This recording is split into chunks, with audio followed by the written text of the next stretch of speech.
안녕하세요. 김동희입니다. 2022년도 지방직 9급 임업경영 해설 시작하도록 하겠습니다. 이번 임업경영 시험 같은 경우는 실제 시험장에서 문제를 푸실 때 어렵다고 느끼셨던 분들이 아마 상당히 많으셨을 것입니다. 새로운 유형의 문제들이 몇 문제 출제가 되었기 때문이죠. 특히 공부를 하실 때 기출문제 위주로 보시면서 기출문제와 답을 외우는 방식으로 공부를 하셨다거나 벼락치기 방식으로 공부를 하셨던 분들 같은 경우는 특히 더 많은 어려움을 느끼셨을 것입니다. 그런 분들이 계신 반면에 임업경영시험 이번에도 역시 고득점 하신 분들도 계세요. 어떤 분들이 임업경영 고득점 하셨냐면 수업을 들으시고 나서 복습을 정말 확실하고 꼼꼼하게 하신 분들, 복습을 하실 때 이론서의 내용을 정말 꼼꼼하게 보신 분들 말씀드리는 거예요. 그리고 이론서 정독을 하실 때 기출된 부분만 보지 않고 기출 안 된 내용까지도 확실하고 꼼꼼하게 여러 번 정독하신 분들, 이런 분들은 이번에 임업경영 시험에서 고득점 하셨습니다. 그런데 그런 분들이 인터넷에 글을 안 올릴 뿐이에요. 제가 항상 말씀을 드리지만 우리 임업직 전공 과목 같은 경우는 출제자들이 항상 새로운 유형의 문제를 출제하기 위해서 많은 노력을 하고 있습니다.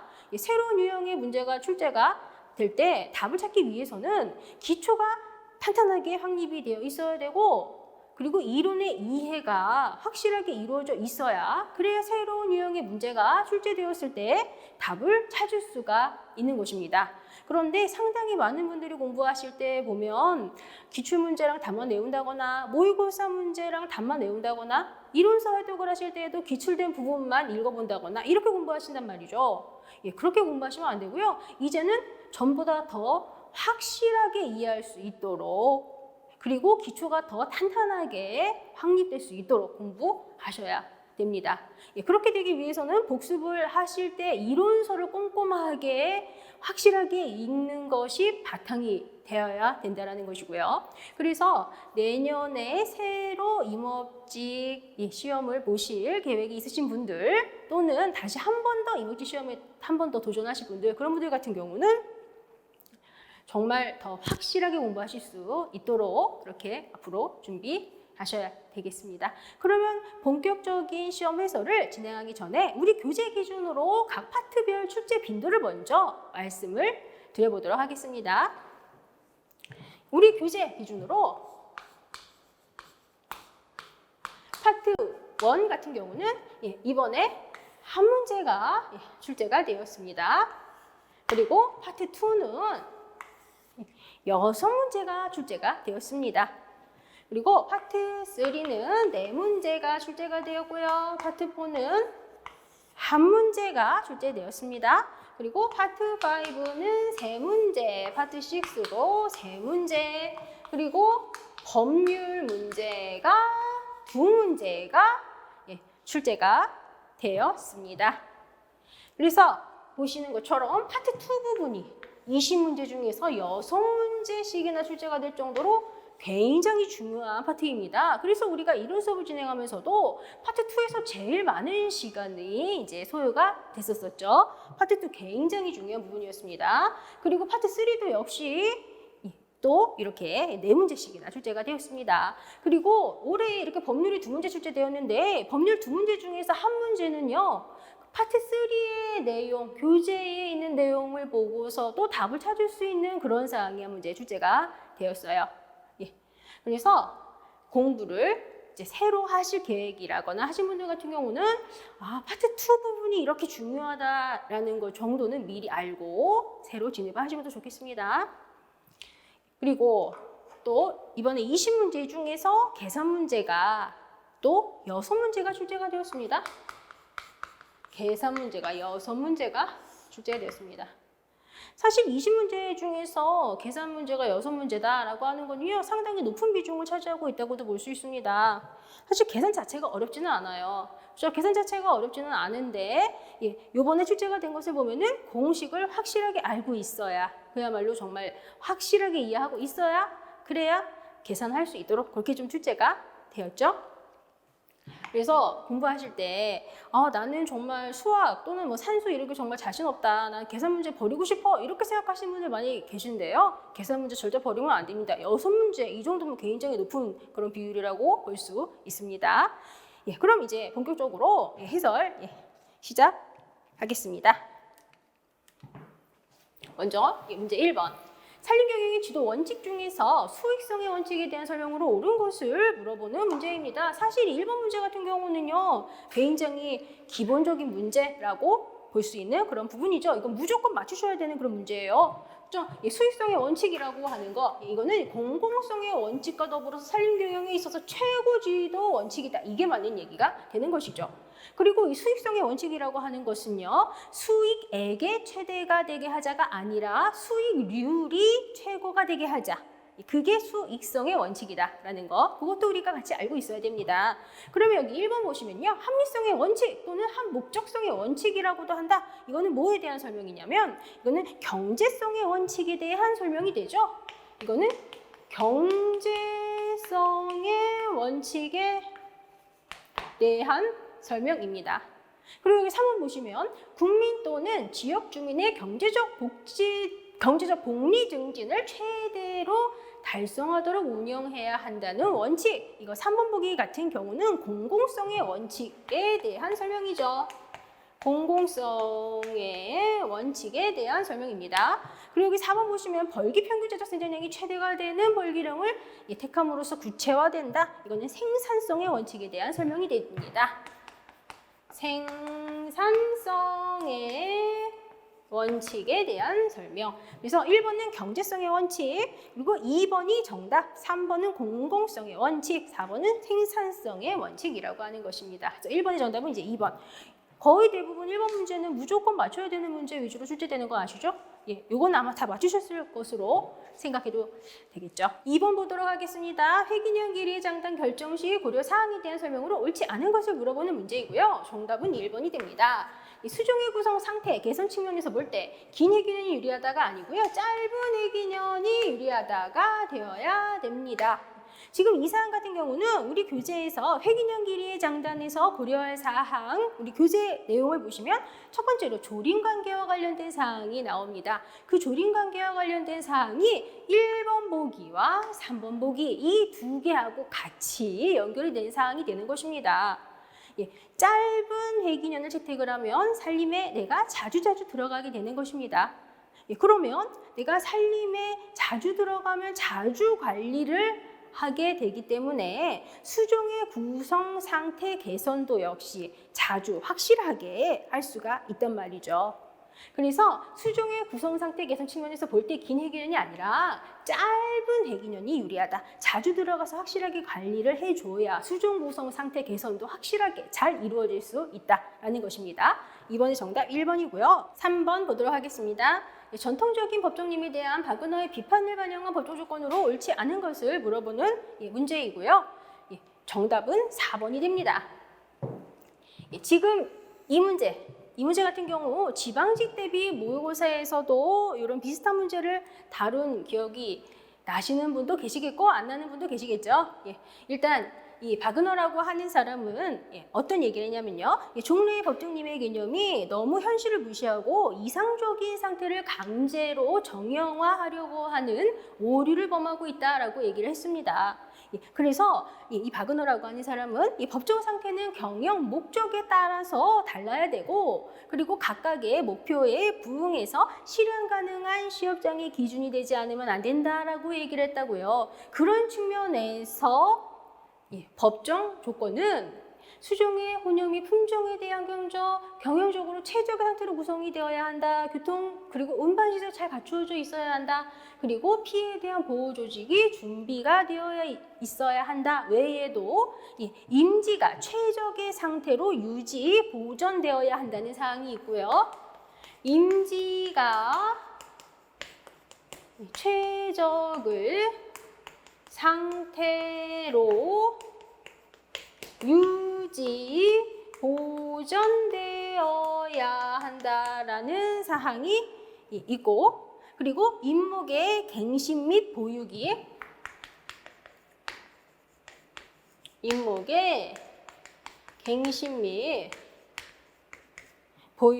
환경에 적합하고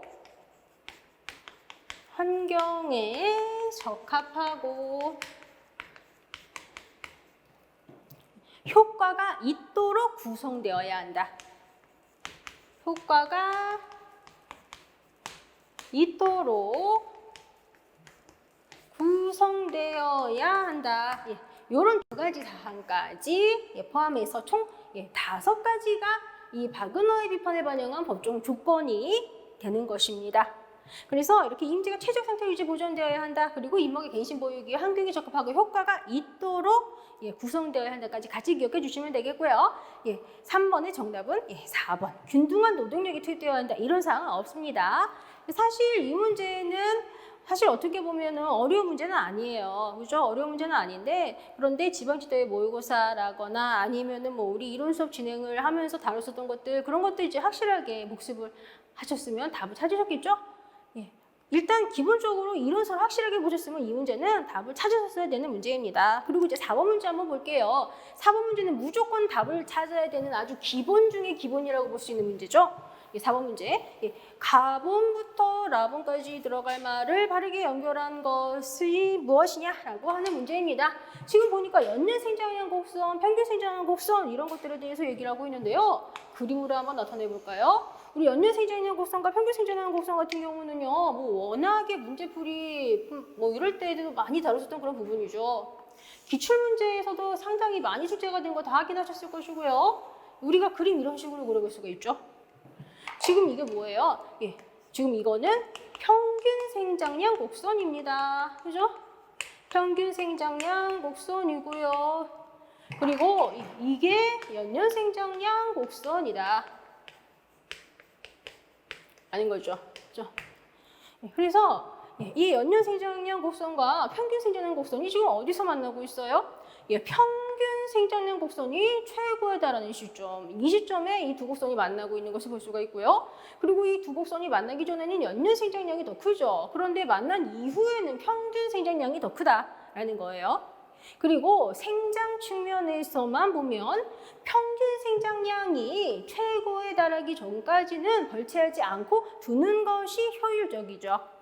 그런데 평균 생장량이 최고에 달한 이후에는 벌채하지 않고 두는 것은 오히려 평균 생장량을 감소시키는 비효율적인 것으로 볼 수가 있습니다.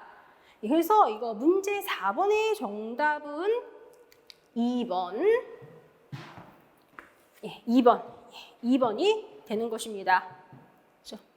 그래서 지금 우리 1번 문제 지도원칙과 관련된 거, 그리고 2번 문제 회귀년 길이 장단, 그리고 3번 문제 바그너의 비판을 반영한 법정 조건, 그리고 지금 이거 4번 문제 가에서 라까지 들어갈 말 물어보는 평균 생장량 곡선, 연년 생장량 곡선 뭐 이런 애들 특징을 물어보는 거, 이거 전부 다 우리 교재 파트 2에서 확인할 수 있는 그런 문제들이에요.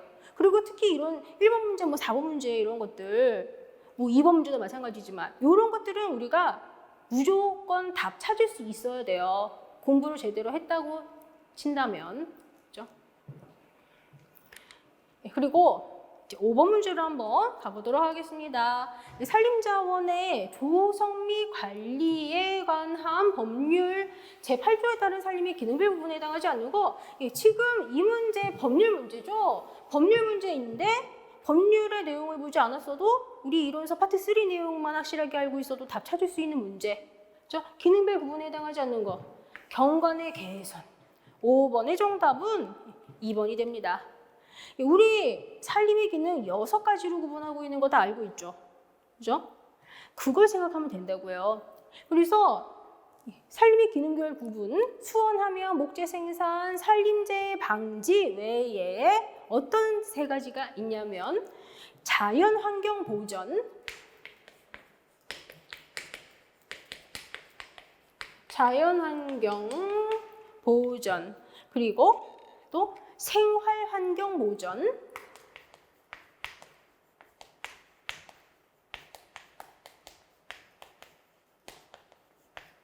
또 한 가지는 산림 휴양.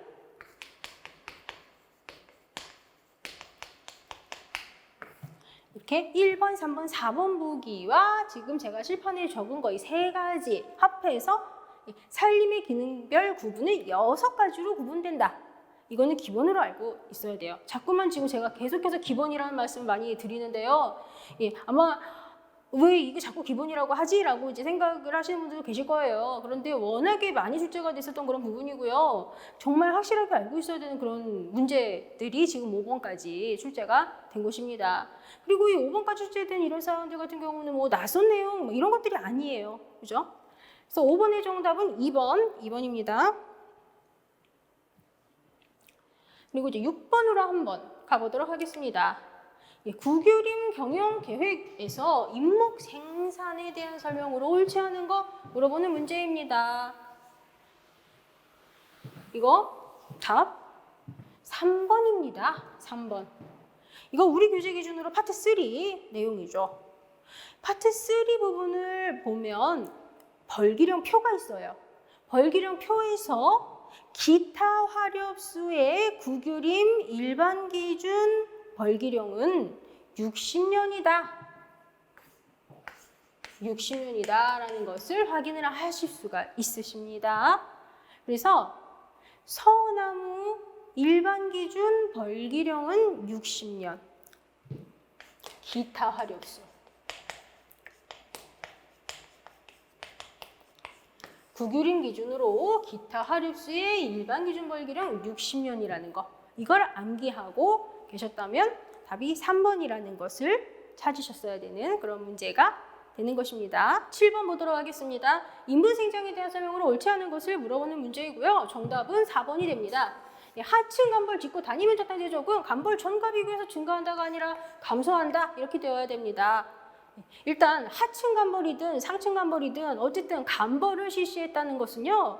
나무를 내가 제거했다라는 거죠. 그죠? 그렇기 때문에 간벌을 실시한 직후에 단위 면적당 제적은 간벌 전과 비교해서 당연히 감소하는 거죠. 왜냐하면 본수가 줄어들었으니까. 그래서 하층 간벌 직후든 상층 간벌 직후든 어쨌든 간벌한 직후에 단위 면적당 제적은 간벌 전보다 감소한다. 정답은 4번이 되는 것입니다. 그리고 1번 보시면요. 단위 면적당 본수는 하층 간벌의 수가 증가함에 따라 감소합니다. 당연히 간벌을 여러 번 하면 당연히 땅에 남아있는 나무들의 본수는 감소합니다. 그죠? 그런데 이렇게 하층 간벌을 여러 번 실시했다. 그러면 결과적으로 땅에 남아있는 나무들은 질 좋은 나무들 위주로 남아있게 되는 것이고요. 그리고 하층 간벌 직후에 단위 면적당 인구 단면적은 간벌 전과 비교해서 감소하죠. 왜 그래요? 하층 간벌이든 상층 간벌이든 어쨌든 간벌을 한 직후는 본수가 줄어들었으니까 당연히 단위 면적당 인구 단면적 역시 간벌 전보다 감소하는 거죠. 그죠? 나무 본수가 줄어들었으니까. 그런데 이거를 평균 인구 단면적으로 착각해서 답을 찾으신 분들이 계신 것 같더라고요. 하층 간벌을 실시했다. 그러면 인분에 남아있는 나무는 질 좋은 나무들 위주로 남아있는 것이기 때문에 하층 간벌 실시한 이후에 남아있는 나무들의 평균 인구 단면적은 커지죠. 그런데 이거는 평균 인구 단면적을 물어보는 게 아니라 그냥 단위 면적당 인구 단면적을 물어보는 거란 말이에요. 그죠? 그렇기 때문에 나무를 제거하기 전이랑 제거한 후를 비교해보면 당연히 제거한 후는 당연히 단위 면적당 흉고 단면적이 감소하는 게 정상이에요. 평균 흉고 단면적이랑 단위 면적당 흉고 단면적 그거 헷갈리시면 안 되는 그런 보기였어요. 그리고 여기 하층 간벌 직후에 질 좋은 나무들 위주로 남아있으니까 그러면 당연히 질 좋은 나무들은 위주로 남아있으면 평균 수고는 간벌 전 질 안 좋은 애들이랑 같이 있었던 거랑 비교를 해보면 당연히 질 좋은 나무 위주로 남아있는 상태가 평균 수고가 증가하는 거죠. 하층 간벌 실시했다. 이거는 질 안 좋은 나무를 제거하고 질 좋은 나무를 남긴 거니까 질 좋은 나무들 위주로 남아있으면 평균 수고와 평균 인구 단면적은 증가.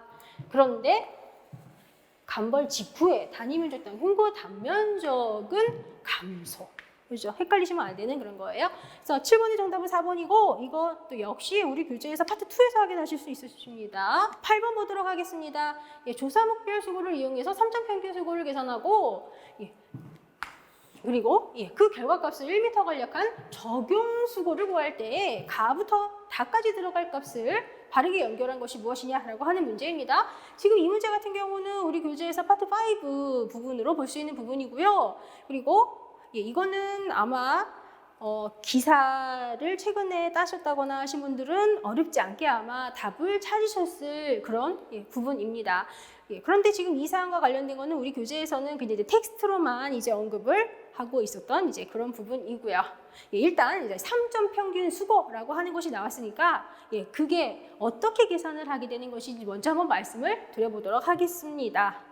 예를 들어서 내가 직경급 22cm, 직경급 22cm 기준으로 3점 평균 수고를 계산을 해야 되겠다. 그러면 어떻게 계산을 해야 되냐면 이거는 산출하고자 하는 바로 아래 경급의 수고와 산출하고자 하는 바로 아래 경급의 수고와 산출하고자 하는 경급의 수고 그리고 산출하고자 하는 경급의 바로 윗경급의 수고 이 세 개의 평균을 구해서 여기에다가 집어넣으면 되는 거예요. 그게 3점 평균 수고가 되는 것입니다.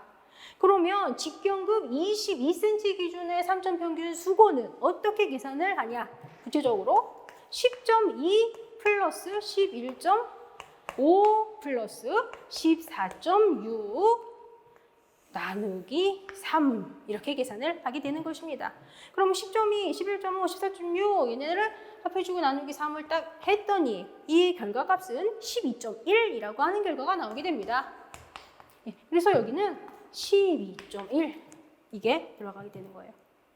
그런데 최하 그리고 최고 단위 수고 같은 경우는 그냥 이 여기 평균 있는 숫자이죠. 이 숫자 그냥 그대로 기재를 하게 됩니다.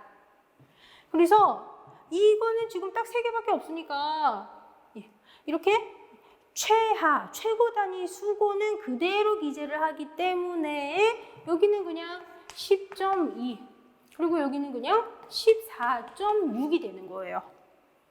그리고 여기 적용수고라고 하는 것이 있어요. 적용수고라고 하는 것은 3점 평균 수고를 반올림하면 돼요.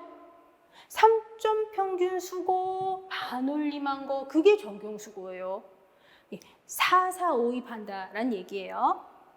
그러면 가번에는 뭐가 돼요? 이거는 10. 나번은 여기는 12가 되겠구나. 그죠? 그리고 여기 다번은 14.6 된 거죠. 그죠? 그래서 10, 12, 14.6, 10, 12, 14.6 이게 정답이 되는 것이 되는 거죠. 그래서 답은 3번 10, 12, 14.6 답은 3번이 됩니다. 이건 우리 교재 기준으로 파트 5 내용이고요. 텍스트로만 이렇게 언급을 하고 있었던 거가 이렇게 문제가 출제가 되었습니다. 그리고 지금 이거 같은 경우도 어쨌든 간에 3점 평균 수고 계산을 해야 그래야 여기 나번 답을 찾을 수 있으니까 이것도 제가 계산 문제에다가 이제 계산 문제로 이제 취급을 해서 아까 계산 문제 6개라고 말씀을 드릴 때 얘까지도 이제 포함해서 말씀을 드린 것입니다. 9번으로 한번 가보도록 하겠습니다. 9기능 교육계획의 지황조사에 대한 설명으로 옳지 않은 거 물어보는 문제이고요. 이 문제는 우리 교재 기준으로 파트 3 내용이 됩니다. 그죠? 9번 문제의 정답은 4번이죠. 4번입니다. 표고는 지형도에 의거해서 최저에서 최고를 분모로 평균을 분자로 해서 표시한다. 이거 아니죠? 이거 아니고요. 이거는 아마 분명히 교재에서 많이 봤는데도 불구하고 좀 헷갈렸다거나 그랬을 수는 있는 그런 사항이에요. 문제 자체가 어렵지는 않죠. 그죠? 이 표고는 어떻게 나타내냐면 표고는 지형도에 의거해서 최저에서 최고로 표시한다. 표고는 지형도에 의거해서 최저에서 최고로 표시한다. 그냥 딱 그렇게 최저에서 최고로 표시한다. 이렇게 나와야 됩니다. 그래서 표고는 지형도에 의거해서 최저에서 최고로 표시한다. 딱 이렇게 끝나야. 그래야 맞는 문장이에요. 뭐 분모니 뭐 분자니 이런 얘기 안 나온단 말이죠. 그래서 9번의 정답은 4번. 예, 4번이 됩니다. 10번 보도록 하겠습니다. 산림 병유형 대상지가 축적이 1대 25,000인 항공사진에서 10cm 곱하기 20cm 직사각형으로 측정이 되었을 때 실제 면적을 계산해라라고 하는 문제입니다. 이거는 굳이 우리 교재 기준으로 파트 구분을 해본다면 파트 5로 집어넣을 수가 있는 부분입니다. 예, 이 문제는요, 뭐 어려운 문제는 아니에요. 예, 축적의 의미만 알면 우리가 쉽게 계산을 할 수가 있는 문제입니다. 일단 축적이 1대 25,000이다 이렇게 되어 있는데 얘가 의미하는 게 뭐냐, 그걸 한번 말씀을 드려볼게요. 축적이 1대 25,000이다라는 것은요, 실제 길이를 25,000분의 1로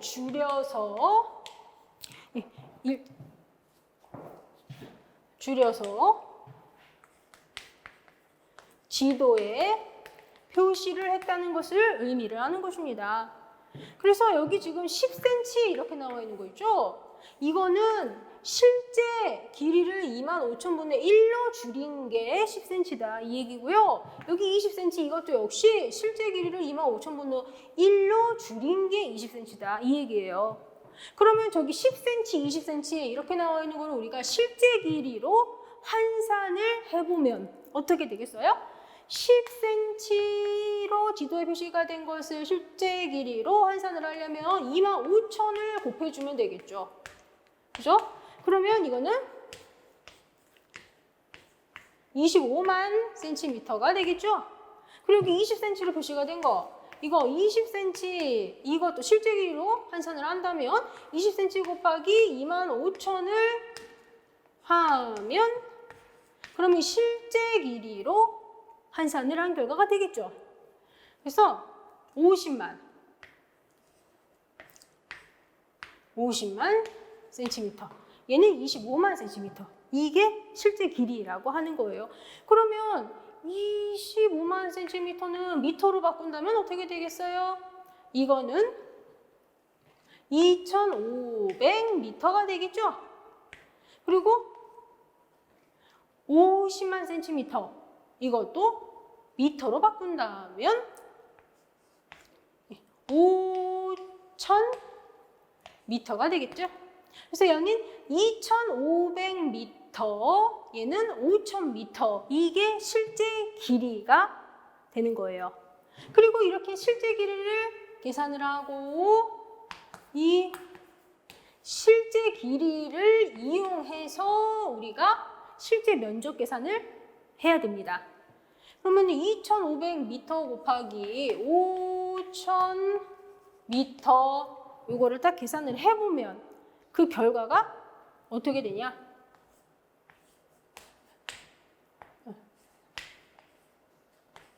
이렇게 되네. 그죠? 이렇게 되겠네요. 이거를 헥타르로 바꾸면 어떻게 돼요? 1헥타르는 10,000제곱미터. 그죠? 1헥타르는 10,000제곱미터니까 1,250헥타르가 되겠네요. 그죠? 그래서 정답은 3번. 이거는 축적의 정의만 알면 됩니다. 그래서 10cm를 실제 거리로 환산해주고 20cm도 실제 거리로 환산해서 그 실제 거리를 이용해서 우리가 실제 면적을 계산을 해준다. 그런데 1헥타르는 10,000제곱미터니까 이거를 헥타르로 환산을 했더니 1,250헥타르가 나왔다. 정답은 그래서 3번이 되는 거예요. 11번 보도록 하겠습니다. 이 11번 문제 같은 경우는 글라저 보정식을 이용해서 인모가를 계산하시오라고 하는 문제입니다. 예, 이거는 우리 교재 기준으로 파트 6 내용이 되는 것이죠. 그리고 우리가 뭐 예상 문제라든지 뭐 이런 거 진행을 하면서 글라즈 보정식이 뭐 제대로 써진 거 찾으시오 이런 문제는 이제 여러 번 다룬 적이 있었어요. 그런데 이렇게 글라즈 보정식을 이용해서 실제로 계산하세요 이런 문제는 지금 처음 출제가 되는 것입니다. 그런데 이건 공식만 확실하게 외우고 있으면 사실 계산하는 거는 크게 문제가 안 되는 그런 부분이라고 볼 수 있겠죠. 일단 글라즈 보정식 한번 적어보도록 하겠습니다. AM은 AR 빼기 C10 그리고 R 빼기 10의 제곱분의 M 빼기 10의 제곱 플러스 C10 이게 공식입니다. 지금 여기에서 AR이라고 나와 있는 거 있죠? AR이 의미하는 것은 뭐냐면 벌기령대의 임목 가격을 얘기하는 것입니다. 벌기령대의 임목 가격을 의미하는 것이고요. 그리고 여기 C10이 의미하는 거 10년생까지 투입된 비용의 후가 합계 이게 C10입니다. 그죠? 그리고 여기 R이 의미하는 것은 벌기령을 의미하는 것이고 M이 의미하는 것은 이거는 임력을 의미하는 것입니다. 그러면 직접 숫자를 넣어서 한번 계산해 볼까요? 보니까 벌기령 70년 때 주벌 수익의 현재가가 5천만 원이다. 그게 벌기령 때 임목 가격이 임목 가격이 되는 거죠. 그래서 5천만 원 빼기 10년생까지 투입된 비용의 후가합계 500만 원. 그리고 벌기령 70년이니까 70 빼기 10의 제곱분의 그리고 임명이 30년이다. 현재 임명 30년이다. 이렇게 되어 있으니까 30 빼기 10의 제곱 그리고 플러스 C10 10년생까지 투입된 비용의 후가합계 이거 500만 원 그죠? 이렇게 공식을 만들면 계산을 우리가 쉽게 할 수 있어요. 그렇죠? 5천만 빼기 500만 곱하기 60의 제곱분의 20의 제곱 플러스 500만 이렇게 딱 계산을 하면 그 결과는 1000만이라고 하는 결과가 나오게 됩니다. 결과는 1000만이 되죠. 그래서 11번에 정답은 4번이 됩니다. 이거는 글라저 보정식을 확실하게 암기하고 계셨으면 계산은 아마 쉽게 하셨을 거예요. 파트 6 내용입니다. 12번으로 한번 가보도록 하겠습니다. 우리나라 산림 기본 계획에 대한 설명을 옳지 않은 거 이거는 우리 교재 기준으로 파트 1에서 확인을 하실 수가 있는 부분이 됩니다. 이거 12번 문제 정답은 3번이네요. 그렇죠? 12번 문제 정답 3번. 5차 산림 기본계획 지속 가능한 산림 경영 기반 구축을 목표로 했다. 이거 보자마자 5차 아니고 이거는 4차인데 이렇게 딱 연결이 되셨어야 됩니다. 우리 지방직 대비 모의고사에서도 지속 가능한 산림 경영 기반 구축을 목표로 한 거는 4차라는 거 그거 가지고 답 찾는 문제 다룬 적이 있었어요. 그죠? 정답이 3번이 되는 것입니다. 그래서 지속 가능한 산림 경영 기반 구축을 목표로 심는 정책에서 가꾸는 정책으로 전환한 거 이거는 5차가 아니라 4차 산림 기본 계획. 여기가 4차로만 바뀌면 됩니다. 정답은 3번. 그러면 5차 산림 기본 계획 같은 경우는 전반기, 후반기 이렇게 우리가 좀 구분을 해서 전에 다루었었어요. 그래서 5차 같은 경우 하반기 목표가 숲을 활력 있는 1터, 쉼터, 3터로 재창조하기 위해 다양한 산림 혜택의 선순환 구조 확립이라고 하는 것이 5차 후반기의 목표였었습니다. 이거 지속가능한 산림 경영 기반 구축이 목표였다. 이거는 4차라는 거 이건 반드시 알고 계셔야 됩니다. 12번 정답 3번. 그리고 이제 13번으로 한번 가볼게요. 훈대사기 공식을 이용을 해서 표준 연벌치량 계산을 알았네요. 이것도 역시 파트 2 내용이 됩니다. 그리고 훈대사기 공식을 이용해서 계산하는 거는 뭐 굉장히 우리가 여러 번 다뤘었죠. 공식이 뭐냐면 법정 축적분의 법정 벌체량 곱하기 현실 축적, 이게 공식이에요. 그럼 바로 한번 넣어볼까요? 예, 보니까 법정 인분제적이 법정 축적이죠. 30만 분의 법정 벌체량 15,000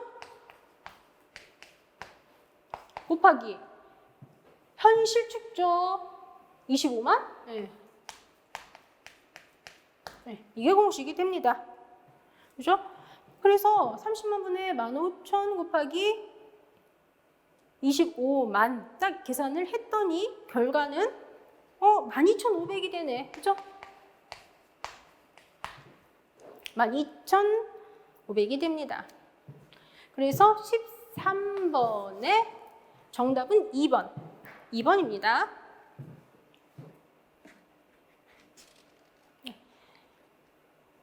14번으로 한번 가보도록 하겠습니다.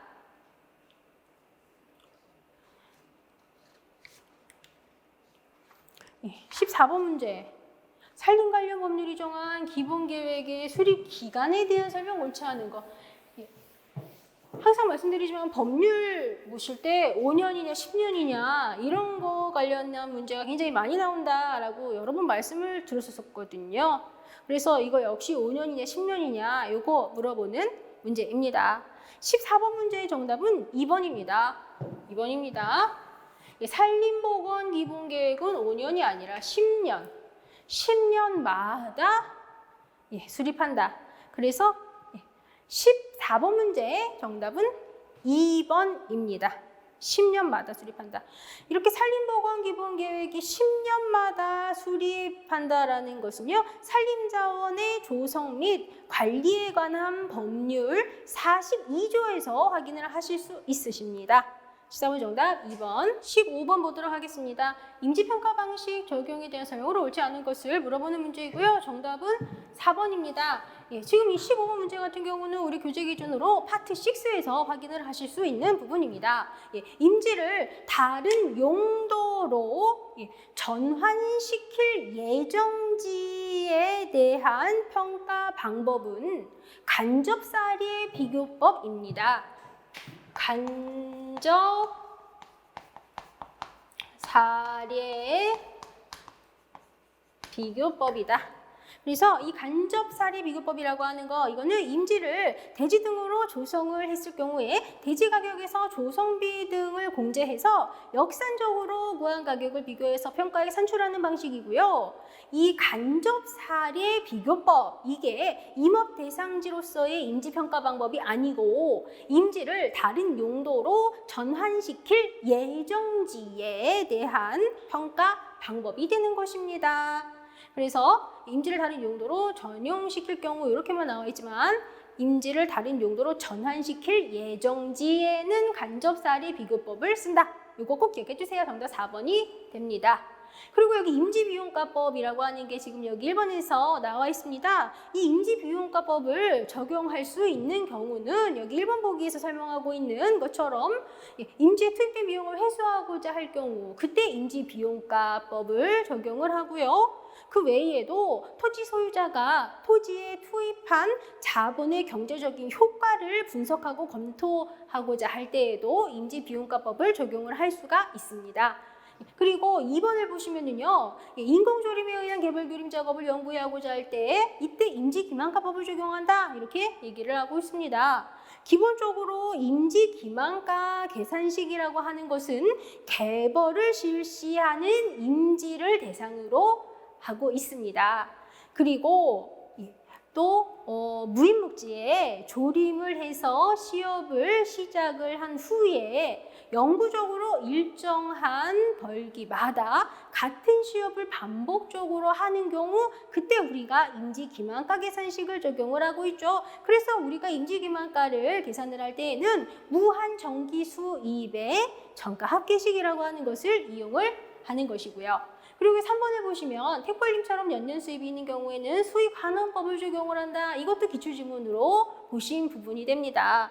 예, 그리고 이 수익환원법이라고 하는 거 있죠. 예, 이거는 일반적으로는 이제 건축물의 대지 예정지라거나 아니면 골프장 예정지 등 임업대상 이외의 임지평가에 적용이 되는 경우가 많이 있습니다. 시공의 정답 4번이고요. 16번으로 가보도록 하겠습니다. 예, 국유림 경영 계획 작성 및 운영 요령상 국유림 경영 계획 업무 분장에 따른 지방산림청의 업무에 해당하는 것을 물어보는 문제입니다. 예, 16번 문제의 정답은 1번입니다. 지금 이거는요, 우리 교재에서 파트 3에서 확인하실 수 있으시고요. 그리고 부록, 우리 교재 부록에서도 확인을 하실 수가 있으십니다. 그래서 이 16번의 정답은 1번이고요. 그러면 여기 이제 2번, 3번, 4번 보기들 있죠. 2번, 3번, 4번 보기들은요. 국유림관리소. 국유림관리소의 업무에 해당합니다. 2번, 3번, 4번은 국유림관리소의 업무. 정답은 1번. 교재 파트 3에서 확인하실 수 있으시고, 그리고 우리 교재 부록에 국유림 경영계획 작성 및 운영 요령 있는 거 거기에서도 확인하실 수가 있으십니다. 17번으로 가볼게요. 지리정보 시스템의 벡터와 레이스터 자료에 대한 설명으로 옳은 거 물어보는 문제이고요. 이건 우리 교재 기준으로 파트 5에서 확인하실 수가 있으신 사항이죠. 17번 문제 정답은 1번이 됩니다. 1번입니다. 예, 벡터 자료는 실제 공간을 점선면으로 표현한 자료죠. 이상구조 정보가 공간 분석을 위해서 필요하다. 이거 우리 교재에서 이런 문제들 다 보신 적이 있는데, 그런데 이렇게 나오면 좀 헷갈리죠. 일단 기본적으로 이 벡터 자료라고 하는 것은 실세계의 공간 형상을 점선면인 0, 1, 2 차원의 공간 형상으로 표현한 자료입니다. 그리고 또 이 벡터 자료라고 하는 것은 기하 정보, 그리고 위상구조 정보, 그리고 메타데이터 등을 포함하죠. 그런데 이 위상구조 정보라고 하는 것은 공간 분석을 위해서 필수적으로 존재해야 하는 것입니다. 정답은 1번. 예, 그럼 여기 2번을 한번 봐주세요. 벡터 자료로는 FGIS 임상도 자료가 있으며 지금 이렇게 되어 있습니다. 일단 벡터 자료로 구축이 되어 있는 게 뭐냐? 그거 한번 얘기해 볼까요? 벡터 자료로 구축이 되어 있는 것은 임상도, 행정경계도, 그리고 산지 이용 기본도, 산지 이용 기본도, 간이살림 토양도, 간이살림 토양도, 그리고 지질도. 얘네들이 벡터 자료로 구축이 되어 있습니다. 그래서 임상도라고 하는 거, 이거는 벡터 자료로 구축이 되어 있다. 이거는 그걸 우리가 좀 알고 있어야 되는 그런 부분이고요. 그런데 진짜 중요한 게 여기 이 부분이에요. 이 부분이죠. 레이스터 자료부터 자료 구조가 단순해서 정보 처리의 시간이 적게 소요되는 장점이 있다. 요거가 완전히 틀렸다라는 걸 우리가 알아볼 수가 있어야 됩니다. 기본적으로 이 벡터 자료라고 하는 것은요, 구조가 복잡해요. 구조가 복잡해요. 그래서 정보 처리하는 데에 많은 시간이 소요가 됩니다. 그래서 2번은 완전 틀린 보기가 되는 것이고요. 그리고 여기 3번 한번 봐주세요. 레이스터 자료는 사물 정보의 글자 모양 그리드로 표현한 자료다. 여기까지는 맞아요. 그죠? 그런데 산림경계와 같은 도형의 위치 정보를 벡터 정보보다 정밀하게 표현할 수 있는 장점이 있다. 이게 완전 틀렸네요. 그죠? 기본적으로 레이스터 정보라고 하는 거는 이렇게 격자 모양 그리드로 표현을 하기 때문에 한마디로 다르게 표현한다면 도형 표현의 단위가 셀이라고요. 그렇기 때문에 도형을 정확하게 표현을 하는 것이 벡터보다 어려워요. 그래서 우리 레이스터 자료의 단점으로 톱니 모양의 거친 경계선을 가지고 선이나 점의 표현이 부정확하다. 섬세한 묘사가 불가능하다. 그게 레이스터 자료가 가지고 있는 단점이잖아요. 그죠? 그래서 이런 산림 경계 같은 도형 위치 정보를 벡터보다 정밀하게 표현할 수 있는 장점이 아니라 정밀하게 표현을 못해요. 그게 단점이에요. 그리고 여기 4번 봐주세요. 레이스터 자료는 위성연산 자료가 있다. 이거는 맞아요. 그죠? 이건 맞죠? 그런데 셀 하나에 여러 개의 속성 정보를 가질 수 있다? 이게 완전 틀렸네요. 일단 우리 레이스터 자료 같은 경우 각 셀의 값은 정수, 실수 등을 이용을 해서 입력을 하죠. 그런데 한 개의 속성 정보만 입력을 할 수가 있다고요. 한 개의 속성 정보만 입력을 할 수가 있습니다. 그리고 인공위성에 의한 위성 영상 항공기에 의한 디지털 항공사진 그러한 것들이 다 이 레이스터 자료라는 거, 그 정도는 우리가 기억을 하고 있어야 되고요. 그래서 레이스터 자료, 위성연산 자료가 있다는 것은 맞아요. 그런데 이 뒷부분, 요게 틀린 것이다 라는 것입니다.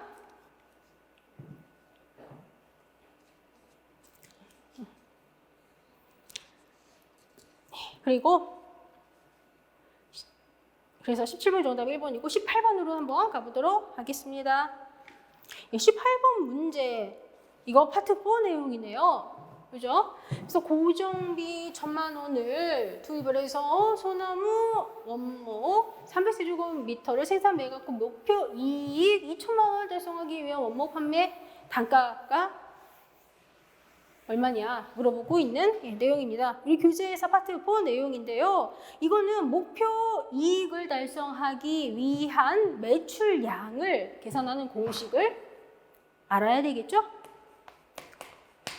목표 이익을 달성하기 위한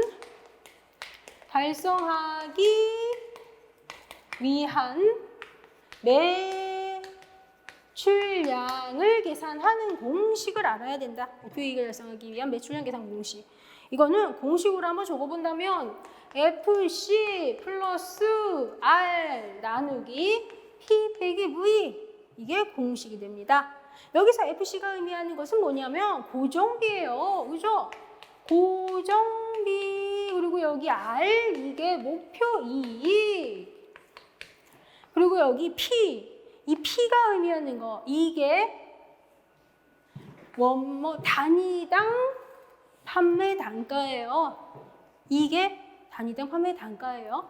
그리고 이게 단위당 판매 단가.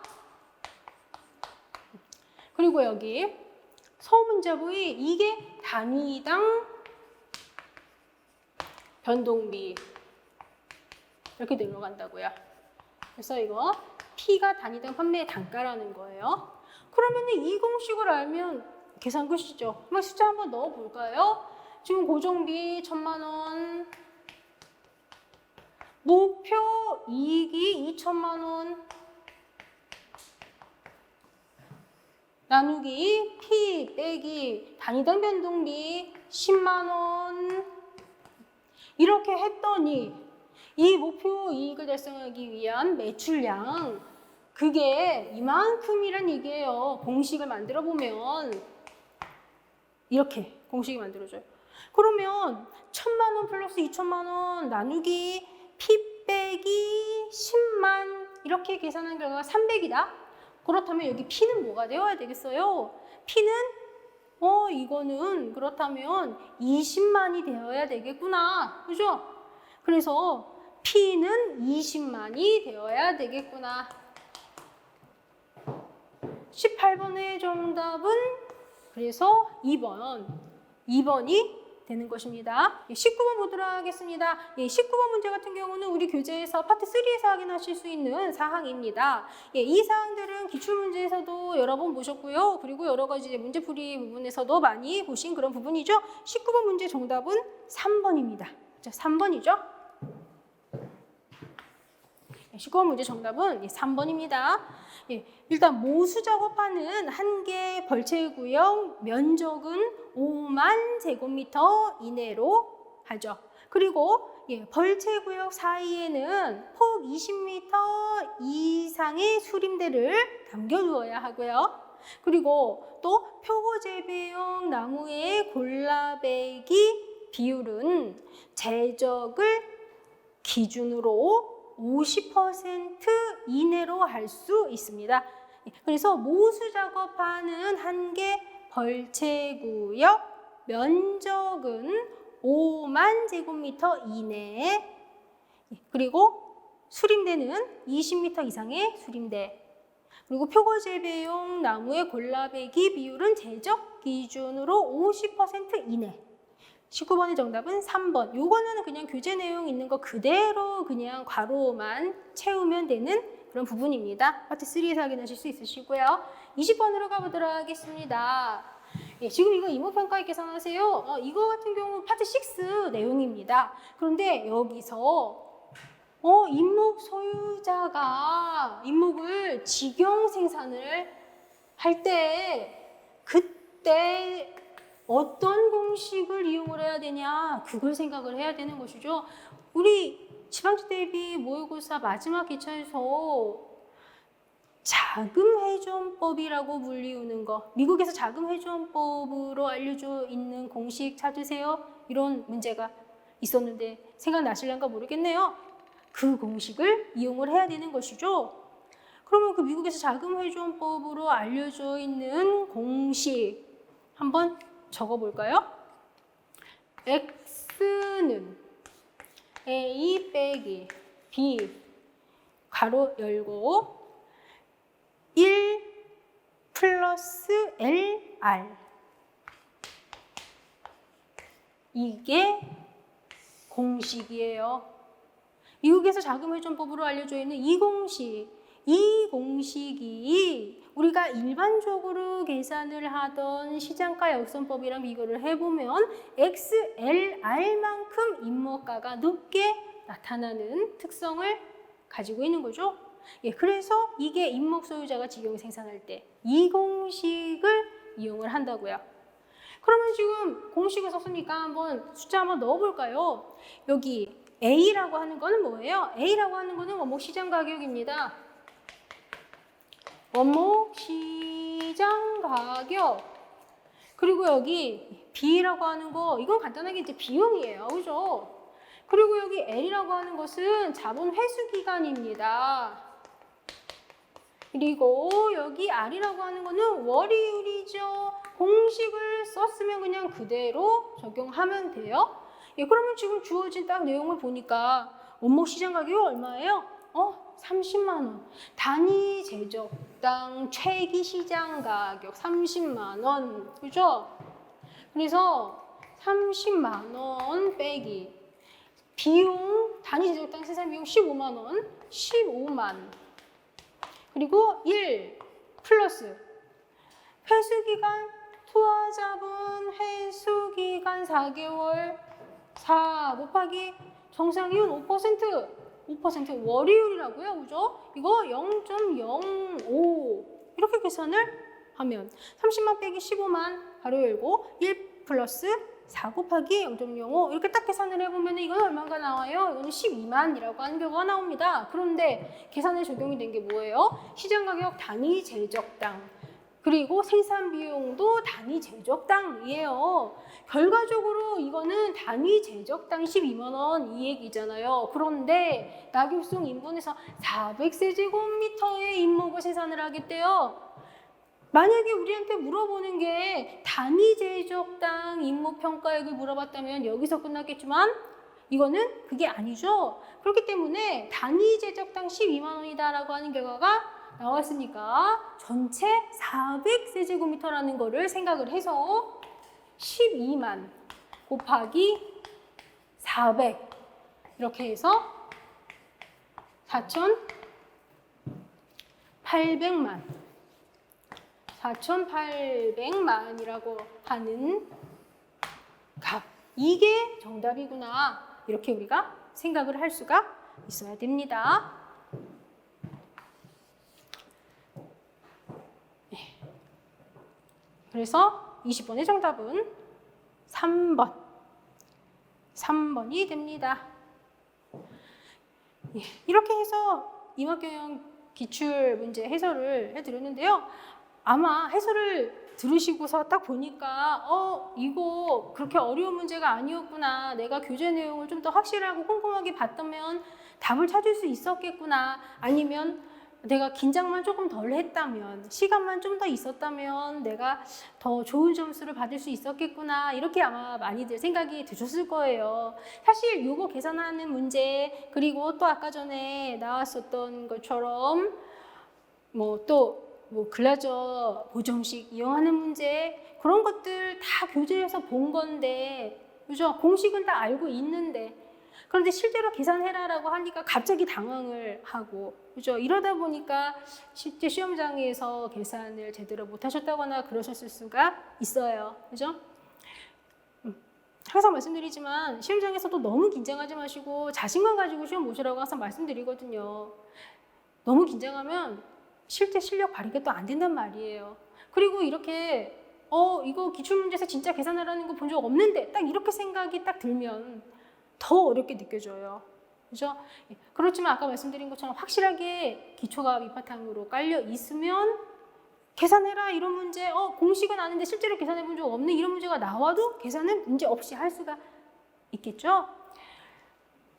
그래서 혹시라도 이제 내년에 새로 시험 보실 분들, 그리고 아까 말씀을 드리긴 했지만, 그리고 또 다시 또 한 번 더 도전하실 분들, 그런 분들은 더 확실하고 꼼꼼하게 공부를 좀 해주세요. 그리고 항상 시험 볼 때는 너무 긴장하지 말고 시험에 임해야, 그래야 진짜 본인 실력이 발휘가 되니까 그런 것도 염두에 두고 시험장에 원래 시험에 임하셔야 되는 거예요.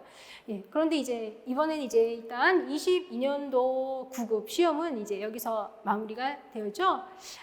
다들 그동안 공부하시느라고 고생 많으셨고요. 그리고 모두들 원하시는 결과 얻으실 수 있으면 좋겠습니다. 그동안 공부하시느라 정말 수고 많으셨습니다. 그러면 임업경영 해설은 여기서 마치도록 하겠습니다.